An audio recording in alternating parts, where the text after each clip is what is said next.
Terry Bradshaw will be joining us on the show today. Trent Dilfer. We are loaded today. You know, the idea of what the Saints are, the idea is not the reality. This is a grind team. You know, you think of the Saints in the Superdome and you think fast track, 400 yards passing, Drew Brees down the field. That's not what the Saints are. They had an 11-minute drive because that's what they needed to have. They needed a fake punt in their own territory. Taysom Hill, who was a quarterback at BYU. They needed a dropped interception by the Eagles. Philadelphia was without Fletcher Cox for a big chunk of the game. He's a remarkable player. He's next to Aaron Donald, best defensive lineman, in the National Football League. It's like New Orleans is a grind team. They are not spectacular. They have no tight end presence. Their second best wide receivers are running back. Ted Ginn, please. They've got no deep threat. The idea of what the Saints are is not what the Saints are. They are a very, very beatable team. And I've always been a fan of people, teams, families that overcome stuff. Tip of the cap to Philadelphia. How in the hell was Philadelphia driving for the win in that game? Philadelphia is using a backup quarterback. They're on the road for the 5th time in 6 weeks. Their defensive linemen all took turns getting hurt, and they lost their second-best offensive lineman during the game. They're on a 4-string running back and using recycled soda cans in the secondary. And it took amazing Drew Brees feats, 3rd and 16, 3rd and 13, to escape with a win. I mean, Philadelphia, that coaching staff, give them all raises. They had no business being in that game. They had no business taking a lead. They had no business being the team that came out with energy. I mean, for the first hour of that game, they had the Saints on the ropes. If the Saints don't get that first down on that fake kick, I'm not sure that game's not over. Because, New Orleans needed everything. Fake kick, drop pick by the Eagles, multiple injuries to win that game, and Philly was driving. Philly was driving to win that football game. It's nothing against New Orleans. I was blown away by Philadelphia. I'm not joking when I say this. Last year, everybody fell in love with Nick Foles, but they were playing home games. It was like they were healthy. They were a really good football. They're all beat up. They got secondary guys I've never heard of. I watch every NFL game. They got guys in the secondary I've never heard of. They're on 4-string running backs.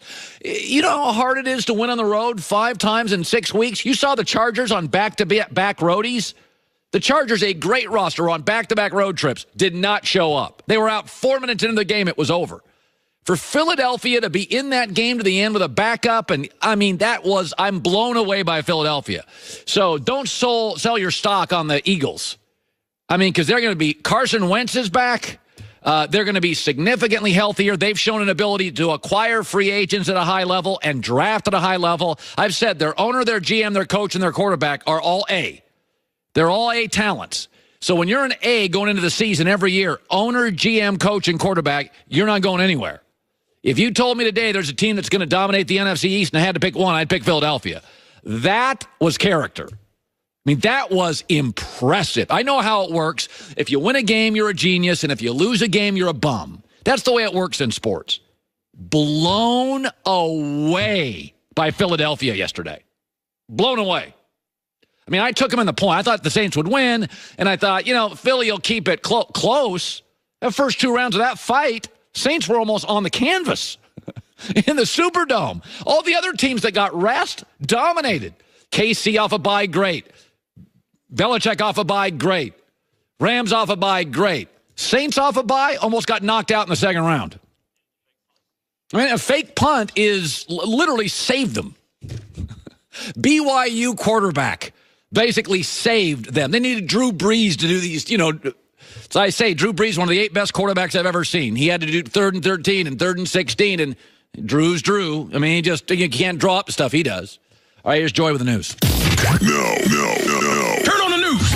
This is the Herdline News. Oh, the Chargers. Oh, Lord. Sweet Chargers. Lord. Chargers, they did what the Chargers do. They make it really far, and then just right there. Was pulling for them, though. At one point in the 3rd quarter yesterday, after scoring 31 unanswered points, the Patriots had more first downs than the Chargers had offensive plays. 21-20. It was a disaster. That didn't stop Brady from still throwing passes late in the game, which left many wondering why Bill Belichick wasn't resting Brady for the AFC Championship game. And here was his reasoning. We're trying to score until I thought the game got to the point where they didn't really have enough possessions to catch us. Look, we've seen Peyton Manning come down from 21 points in 4 minutes and win. So it's not over until it's over in this league. 28-point lead, 24-point lead, 21-point lead. I don't think that's ever really safe in this league. I've seen them evaporate. He's totally right on that. Yes, they've also had quite the comeback themselves in the Super Bowl. And by the way, he had a game he won this year at Miami and lost, so Belichick's not letting anything go. Well, look, nothing bothers me the way that it bothers me, this running up the score thing in professional sports. What is this nonsense? It is Step nonsense. on their throat. What are you talking about? Yeah. There's no relaxing. Tom Brady doesn't need a couple minutes off in the fourth quarter to get ready for the AFC Championship game. Yeah. How many times has he played in the AFC Championship game? Yeah. He's going to be all right. That's what they had to buy for. Yeah. I mean, just relax with this running up the score. Stop them. It's like a high school talk. That's what you're talking about in high school. In high school? Okay. Yeah. You know, in Pop You get the Warner? Okay. Yeah. Sometimes even in college. Even in college, I can say, like, all right, you know what? Like, this is it's not a big school. You don't need to make it 85-3. Right. But this is professional sports. There's no running up the score. They're going to be all right. And the Chargers... Well, they could have tried to stop them, but not quite. So against the Colts, we saw Patrick Mahomes play like a seasoned, composed veteran. But on top of that, we saw Kansas City's defense transform into a monster that stopped the Colts, holding them to 126 total yards through 3 quarters, 0 first downs until late in the first half. Now, this was the part of the Kansas City team that was considered its weakness. And here's Justin Houston on the Chiefs' defensive performance. Like you said, I've been on a lot of great units. I just think we gelling together. We're on the same page when we make our rush and make our moves. So as long as we together and we rushing on the same page, the best is yet to come. I think we was communicating and we was playing together. And once you get that done and you communicate, everybody on the same page, the sky's the limit for this defense. They actually have, defensively, they have spots they're not great at. But Chris Jones is at times unblockable up front. Dee Ford's a great pass rusher. Justin Houston's been in this league forever. So they're actually, the one area that they're really good at is up front, which is what Brady has struggled with, which is pressure. To me, this game comes down, if New England can block Chris Jones, then New England's got a shot to go in there and win. If they can't, they're in big trouble. I think it comes down to Kansas City can't make any big mistakes. Right. There can't be any crucial interceptions by Mahomes.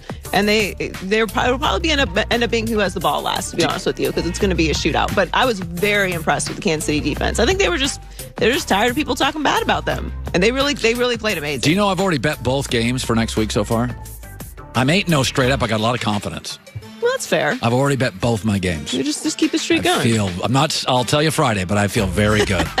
All right, and finally, you were just talking about the Eagles. Alshon Jeffrey was a playoff hero for the Eagles a year ago. 2 touchdown passes in the NFC Championship game, 1 in the Super Bowl. This time around, not so much. His postseason ended in a heartbreak. The Eagles were 27 yards away from a game-winning touchdown. Yeah. Nick Foles throws a dart, went through Jeffrey's hands, picked off by Marshawn Lattimore, and that sealed the 20-14 win. Yeah. And Alshon Jeffrey shouldered the blame after the game. The play I didn't make, it went through my hands. He threw me a catchable ball. I got to make that play. That's on me. I'll take that loss. That's on me.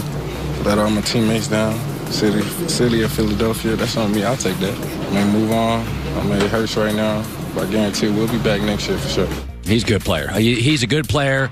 And listen, the reality with Alshon Jeffrey, he makes that play 90% of the time. He has had so many big catches for that team. Well, look, I understand how he's feeling that way. He's a competitor, and they just lost, and now they're out of the playoffs, so you're going to be down on yourself. But it should never come down to someone having to make an incredible play in the last moment. Right. And I get it. It's the playoffs. That's kind of the point. But where did the Eagles' offense go? They had the opportunity there at the end of the game, but... You know what I thought? I thought they looked gassed at the end. How many weeks can you play on the road? I kept thinking this the whole game, Joey. I kept thinking, if Philadelphia wins this game, they're going to have to fly back to Philly, 3,000 miles out west. The bet of the year would have been the Rams facing an Eagle team on the road for the 6th time in 7 weeks. And not just on the road. You got to fly from New Orleans to Philly. You're going to lose a day and a half or to a day of just film study compared to the Rams sitting around playing on Saturday night, extra day, never leaving. Philadelphia, I can tell you the Rams We're rooting for Philadelphia hard. Yeah, absolutely. The Rams are definitely rooting for Philadelphia. I mean, look, they really weren't even supposed to be there at the end of the season. So they can't. I understand he's going to be hard on himself, but I don't think anybody is putting that loss on Alshon Jeffrey. Completely agree. Joy Taylor with the news. Well, that's the news. And thanks for stopping by. The Herd